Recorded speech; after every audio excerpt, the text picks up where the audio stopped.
లోకరక్షకుడు మన ప్రభువైన యేసుక్రీస్తు వారి నామంలో మీ అందరికీ నా హృదయపూర్వకమైన వందనాలు.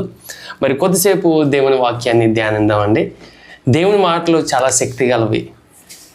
దేవుని మాటలు ఎంత శక్తి గలవి అంటే దేవుని మాటలో ప్రేమ ఉంది.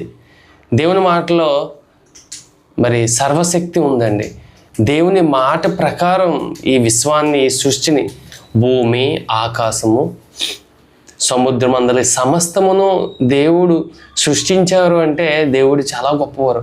అంటే దేవుడు గొప్పతనం కోసం చెప్పాలంటే నా మానవ మేధస్సు సరిపోదని నేను అనుకోవచ్చు. ఎందుకంటే మనకున్న భాష పదజాలం సరిపోదు దేవుని గొప్పతనాన్ని, దేవుని శక్తిని పూర్తిగా వివరించాలంటే. అంత మరి భూమి, ఆకాశమును, సముద్రమును, సమస్తాన్ని సృష్టించిన సృష్టికర్త అయిన దేవుడు ఈ సృష్టి కంటే గొప్పవారండి ఆయన. మరి ఆయన గురించి మనం కొద్దిసేపు ధ్యానిద్దాం. ఎందుకంటే మన భూమి మీద ఉన్నప్పుడు మన అమ్మ నాన్నకి మంచి పిల్లలుగా ఉండాలి.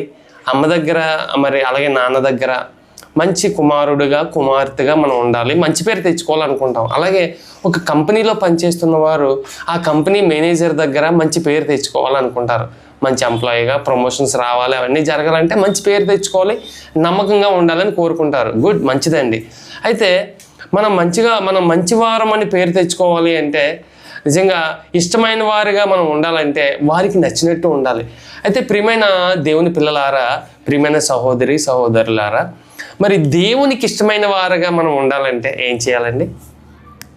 భూమి మీద మనం ఎవరికి నచ్చినా నచ్చకపోయినా మనం ఎవరికి నచ్చాలి అంటే మనల్ని సృష్టించిన సృష్టికర్త అయిన దేవునికి, పరమ తండ్రి అయిన దేవునికి మనం మరి ఇష్టమైన వారుగా, ఆయనకి నచ్చినట్టు మనం భూమి మీద బ్రతికితే మన భవిష్యత్తు చాలా బాగుంటుందండి.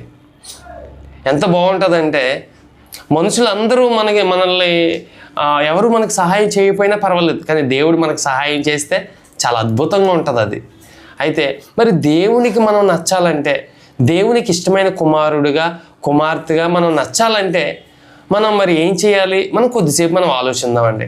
అయితే మనం మరి భూమి మీద ఎవరికైనా నచ్చాలంటే వారికి గిఫ్ట్లు ఇవ్వాలి. మనం గిఫ్ట్లు ఇవ్వాలి, వారితో ప్రేమగా ఉండాలి. అప్పుడు మనం వారికి నచ్చే అవకాశం ఉంది.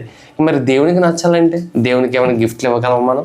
లేకపోతే దేవునికి ఏం చేయాలో మనం ఆలోచిద్దామండి. దేవునికి మరి చరిత్రలో మనం చూస్తే బైబిల్ గ్రంథమందు, పరిశుద్ధ గ్రంథమైన, దైవ గ్రంథమైన బైబిల్ నందు మనం ఆలోచిస్తే మరి దేవుడు ఎవరిని ఇష్టపడ్డారు అని మనం ఆలోచిస్తే ఏమండి, దేవుడు చాలా మందిని ఇష్టపడ్డారు. అయితే కొంతమంది గురించి మనం ఆలోచిద్దాం.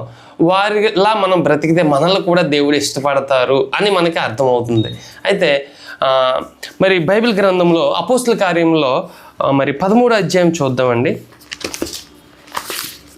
అపోస్తుల కార్యంలో 13వ అధ్యాయం 13వ అధ్యాయము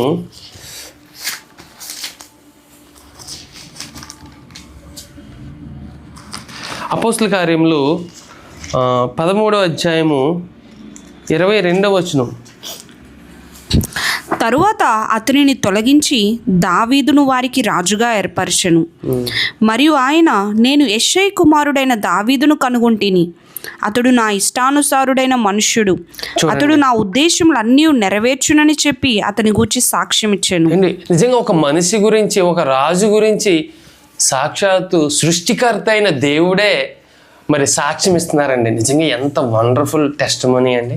నిజంగా దేవుడే సాక్షాత్తు సృష్టికర్త అయిన సమస్తాన్ని, భూమి, ఆకాశము, సముద్రములను అందరి సమస్తమును సృష్టించిన సృష్టికర్త అయిన దేవుడే దావీదు గారి గురించి ఏమంటాడంటే, ఇదిగో ఈయన నా ఇష్టానుసారుడైన కుమారుడు, నాకు నిజంగా నేను యెష్షై కుమారుడైన దావీదును కనుగొంటిని, నేను కనుగొన్నాను అంటున్నారండి. అంటే భూమి మీద ఉన్నప్పుడు ఆ తరంలో ఎందుకు మరి దావీదు గారు నచ్చారని ఆలోచిస్తాండి. నిజంగా దేవుని గురించి మరి గొప్పగా ఆలోచించారండి దావీదు గారు. ఆయన మహారాజు. ఈ రోజుకి కూడా దేవుడికి నచ్చిన వ్యక్తి ఆయన మరి దావీదు.